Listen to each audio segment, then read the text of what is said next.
You know, the first thing I want to talk about is the uniqueness of these machines. They're not like traditional exercise machines. Before these machines were ever put out on the market, the man who invented them, who designed them, was a man who originally started the Nautilus company. Sold Nautilus because he was working on developing medical tools. The development of the medical tools, which he thought would take 6 months and about $150,000, ended up costing, well, taking 14 years and costing $40 million before the first medical machine ever came out on the market. And we were the first ones in the world to have those in our rehab center, which is what started our rehab center. That one particular back machine that he designed was the beginning of Request Physical Therapy.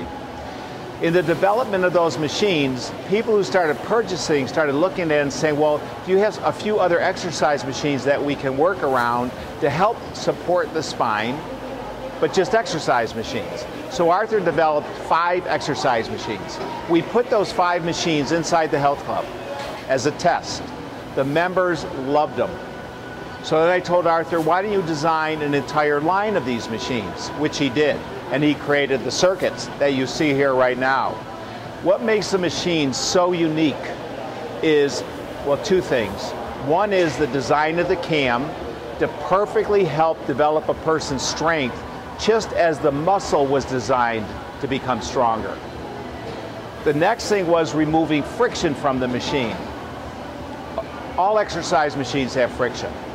Most traditional exercise machines have between 20 to 30% friction. So what does that mean? You put 100 pounds on the machine. To lift it, you have to produce between 120 and 130.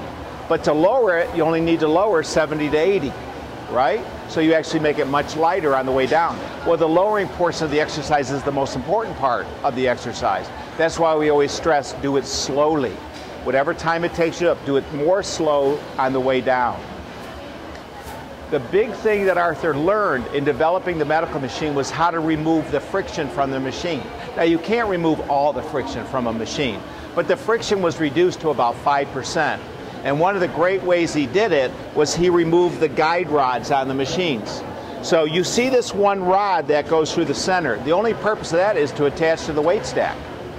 But it doesn't have to slide up the traditional weight stacks or guide rods that most weight stacks have. And because of that, you dramatically reduce the friction. But there was another thing he did too. Normal human movement is 2 feet. In other words, when you move from point A to point B, as humans, we move approximately 24 inches. So on traditional exercise machines, the weight also moves 24 inches. I mean, that makes sense, right? Well, the farther you move a weight, the more friction it gets. So what Arthur did on these machines is he cut the distance in half.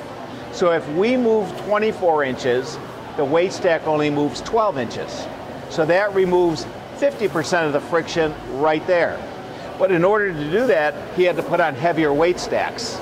That's why the appearance of the weights is like, wow, I can't lift that much weight. But you can. Think about it. If you put 100 pounds on a machine and you move it 2 feet, that's 200 foot-pounds of work, right? But if you put 200 pounds on a machine that moves 1 foot, that's still 200 foot-pounds of work, right? He designed it to make it safer, because the shorter the distance you move a weight, the more safe it is because it can't gain momentum, and then also to remove the friction, to make the machine just much more effective than a traditional exercise machine would be.